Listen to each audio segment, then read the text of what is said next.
Welcome back, ladies and gentlemen. We still are going to continue our special coverage for tonight on the international summit that was held in Sharm el-Sheikh. It was a historic event, as we have spoken earlier with Dr. Ahmed Sharaf El-Din, the political analyst. We have more to discuss with Dr. Vivian Morcos, the political analyst. Good evening, Dr. Vivian. Good evening, good evening. It's a pleasure to be with you at this moment. Thank you for being with us tonight on Nile TV International, Dr. Vivian. We would like to know your opinion tonight on the international summit, and how do you emphasize on the historic Egyptian role in bringing peace to the region once more from the City of Peace? Actually, we are looking at this moment a very important time of history, and the history of keeping peace in the Middle East. Hello? Yes, yes. I can hear you, Dr. Vivian. Yeah, can you hear me? Keeping the peace in the Middle East, and it revives the memories of the peace deal that President Sadat fulfilled in October '79, Yes. and the peace deal, and now to prove that Egypt will always be the main player for peace in the world and in the Middle East. Yes. And the pride we have as all Egyptians today that President El-Sisi is leading these negotiations, and how to say, he was discussing this with great vision, and how to assemble all the opinion of a lot of other countries that needed a lot of work, a lot of diplomatic work, and a lot of finding the strategic partners in playing this peace deal to reach the end today, and especially with President Trump equally. And to happen in the land of peace of Sharm el-Sheikh is just an amazing time of history that we have to be proud of, that Egypt is doing that again to the world. Yes, Dr. Vivian, we have seen U.S. President Donald Trump's speech in the press conference. It was more than a 30-minute speech. How do you see Donald Trump's speech and the way he conveyed his message?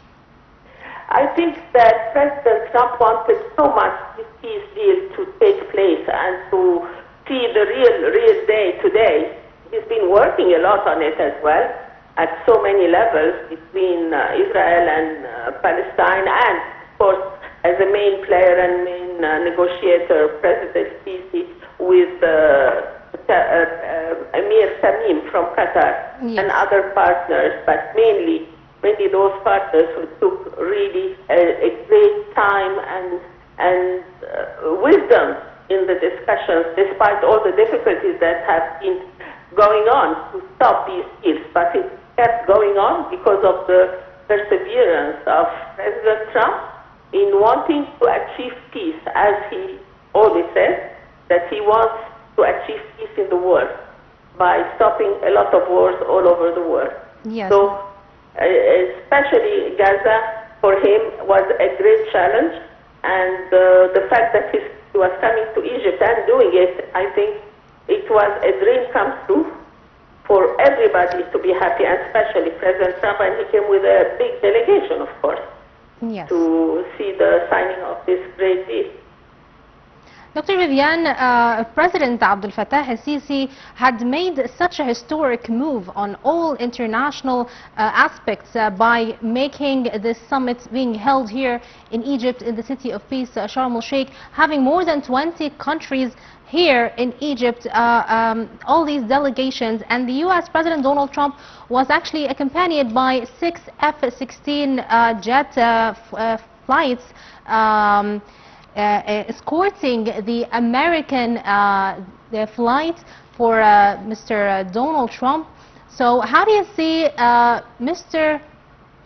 President Abdel Fattah el-Sisi's efforts in making sure the entire event is very well planned and it is very well coherent?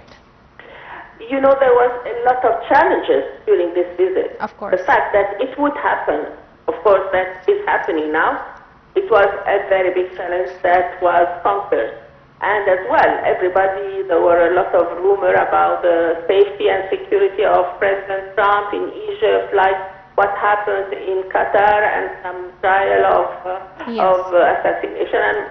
And it doesn't happen. It cannot happen in Egypt because Egypt has a very strong security, and especially to receive and host President Trump, the most important president in the whole world.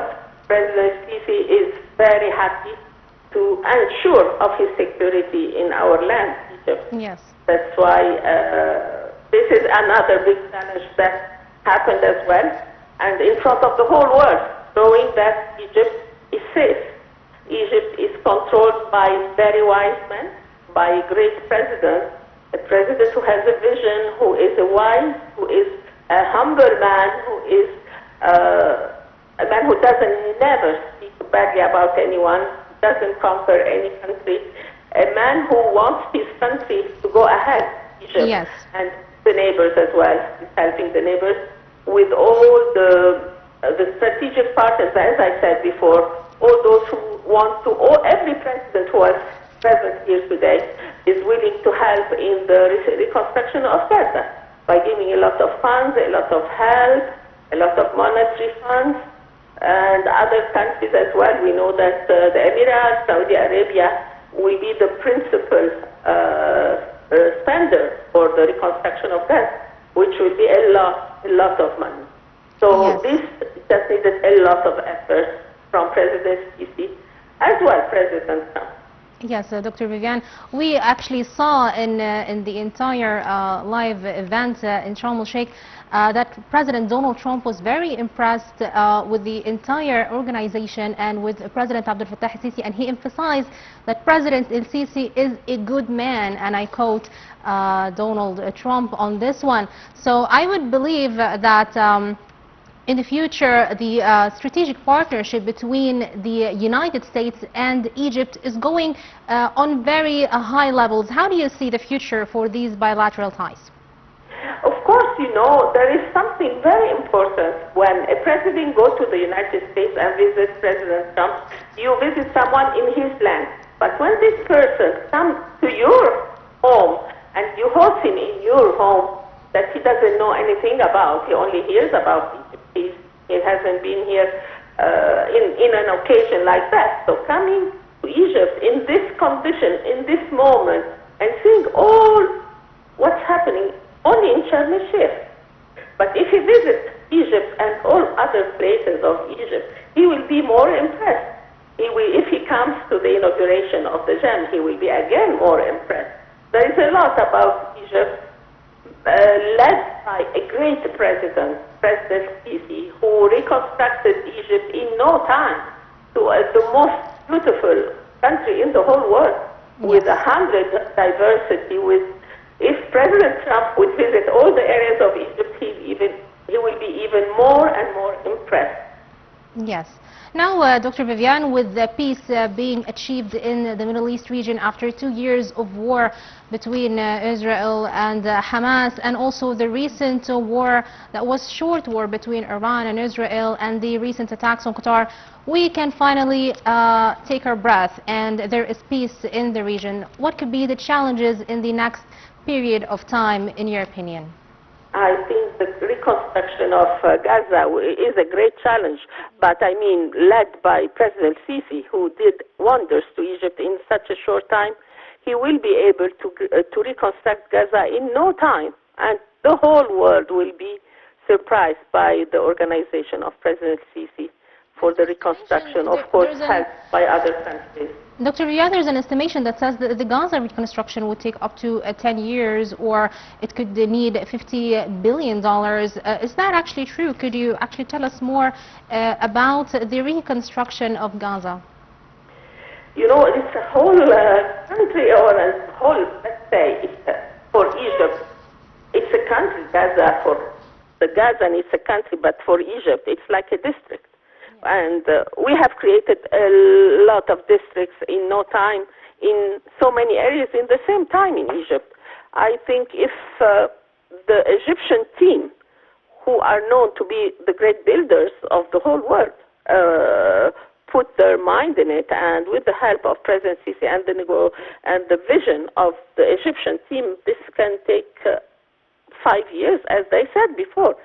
And just count on the Egyptian power and the Egyptian organization. You'll see wonders, and it will be reconstructed very, very fast with the Egyptian team. Of course, if you have the funds, and the funds are there, with the help of the Saudi Arabia and Emirates and Qatar, the Arab world will recreate Gaza in a beautiful way. Yes, Dr. Vivian, thank you so much for being with us tonight on Nile TV International. We had the political analyst, Dr. Vivian Morcos. She gave us more light on the international summit that was held in Sharm el-Sheikh earlier with lots of world leaders, on top of them President Abdel Fattah el-Sisi and the U.S. President Donald Trump. Stay tuned for more, and thank you for watching.